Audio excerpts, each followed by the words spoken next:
Chris Mann. BBC Radio Cambridgeshire. Did you know this is National Work-Life Week?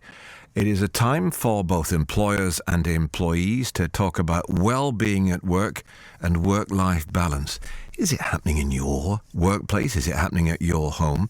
Employers can use the week to provide activities for staff and to showcase their flexible working policies and practices. Is it happening in your workplace? Deafening silence. No. Don't we need to do more to make people feel better about their work in this crazy world? Doesn't more need to happen to make people more productive and happy? And aren't you more productive if you are happy? That's my thought anyway. The 4-day working week, that's one part of it. Some people say that helps, that actually being there for less time makes you more efficient. Love to have your thoughts on these things. Have you had a conversation at your workplace or at home? Is somebody at home saying, hang on, you're working way too hard? Or is someone at work saying, you need to be here more often? What is that conversation happening? Love to hear from you. 08000 85 95 96 is the telephone number. 81333 on the text. Start your message with the word CAM. And you can email me, chris.mann@bbc.co.uk. Joining me now, someone who runs a consultancy all about work. She's based in Peterborough and she's Julie Marsh. Hello, Julie. Good morning. Originally from St Ives, right? Indeed. St Ives in Cambridgeshire rather than the beautiful St Ives in Cornwall. There's nothing wrong with St Ives in Cambridgeshire, I'll have you know. Of course not. Of course not, with the 7 wives. It doesn't have the 3 beaches of St Ives in Cornwall, though, it has to be said. That's the downside. I think the Cambridgeshire pasties are better, but that's a whole different argument. I was serious about that question about whether people are having conversations, because we need to, don't we? Life is short. And very often people just, their whole life is about work. And it needs to be more, doesn't it? That's one of the lessons, Julie. Definitely. And I think that's really come through following the pandemic, of where people have had the opportunities to really reflect on what is important to them. And what are they saying? Really to find out what added value employers can give and how people can find more of that, what we call a work-life balance, into their lives. The challenge I think we've got is with balance, you automatically assume it's 50-50. So it's an even split. But of course, we all know that life isn't an even split. Yeah. So for me, it's really working out how people can flex work-life so that they are getting the right distribution of time for themselves and for work. Yeah, and of course, the irony is that people are often too busy working to think about their work-life balance. As John Lennon said, life is what happens to you when you're busy making other plans. Your consultancy is called BU. Tell us about that, Julie. What do you do exactly? Yeah, so BU Consultancy is all really about empowering people to be their authentic self, whether that is in work or whether that's personal. It's working out what motivates you, what's your value add, and therefore how you can be more productive and find better enjoyment in everything that you're doing. You see, that all sounds wonderful, but imagine you walk into your busy boss who's struggling to keep a company going, and you say all that, listen, I want to be myself and I want to, be better and work in a different way. And he's going to say, get out of here. We're trying to get the orders out and stay in business. It's tough out there. It is. And I think it's a different approach in terms of, if we think about someone's motivation and actually, as you say, you wanting to be happy, being happy means you're more efficient, which actually improves your bottom line of any business.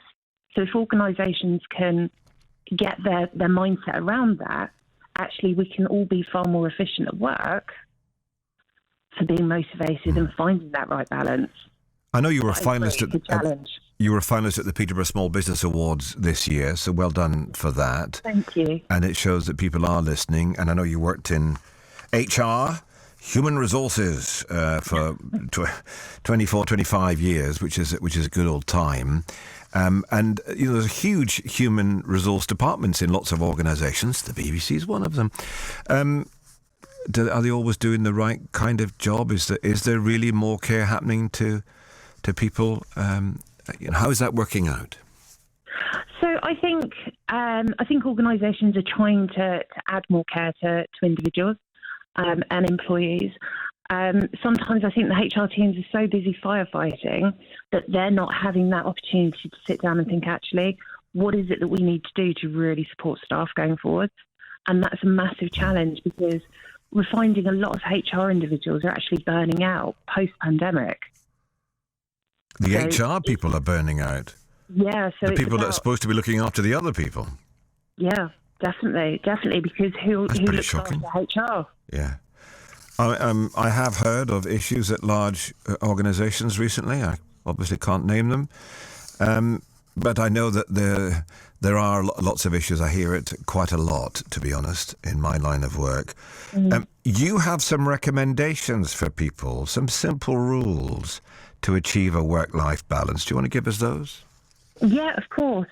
So for me, it's really about considering where you're spending your time. And I don't know about all of the listeners. I'm sadly addicted to TikTok. So I find that I can spend lots and lots of time doing that. So I often try and ask myself, is this really what I want from life? Is it that I want to go for a walk? Is it that I want to read a book? Or am I happy losing myself in the world of social media? And actually, some nights it may be that, yeah, that's absolutely fine. Other nights it may be I need to do something else and actually really focus on what that is. And I think as well, it's considering seasonality. You know, we're coming into the darker nights, the colder weather. So people may feel that they're not getting as much time outside as they did in summer when it's beautiful, although I'm not quite sure about this summer, but beautiful weather. Yeah.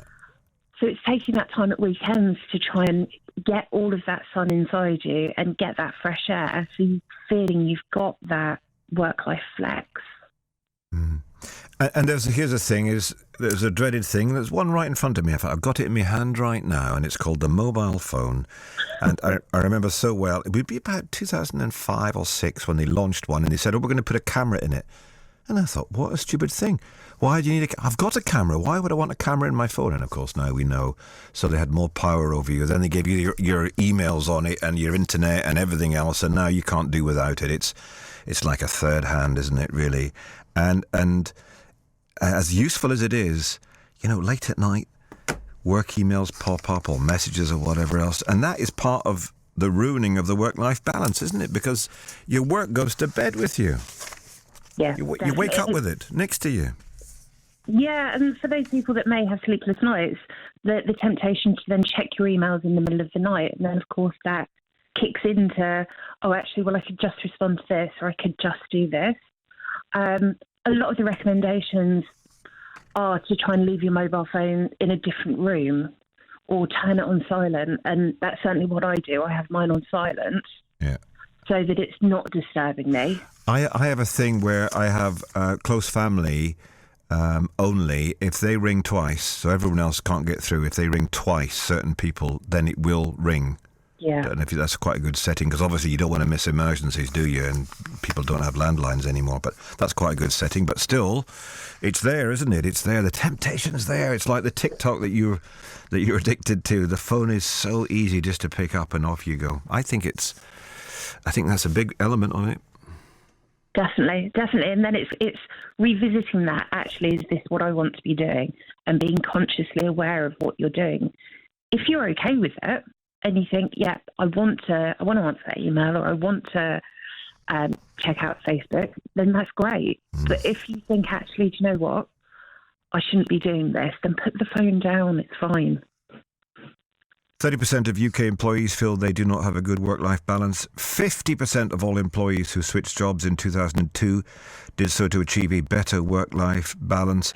And here's a stat. UK employees work the longest hours in Europe, an average of 42 hours a week. Wow. Mm. Yeah, France recently brought into legislation that they now have the right to disconnect as well. What does that mean? So it means that their employees can't expect them to be online answering phone calls after hours. So it'll be interesting to see if that comes in the UK. Here's one. 88% of UK employees have experienced burnout in the last 2 years. So you've obviously talked to people in HR, never mind people in other jobs who've done.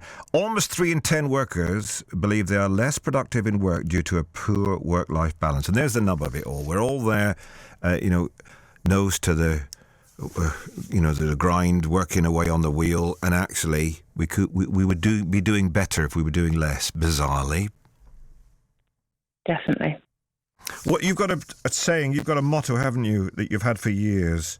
A mantra, Julie? I have. Don't dream it, be it. Love that. Excellent. We shall take that away with us. Julie Marsh, thank you so much. How do people get in touch with you, find out more about your organisation? If they can check me out on the socials, it's BU Consultancy. That would be absolutely fantastic. BU Consultancy. And you're probably on that TikTok thing, are you, Julie? Yeah. I'm not. I haven't quite built up to that. Step away from it. Don't do it. Don't do it. Julie Marsh, loving it. Dottie McLeod at breakfast. BBC Radio Cambridgeshire.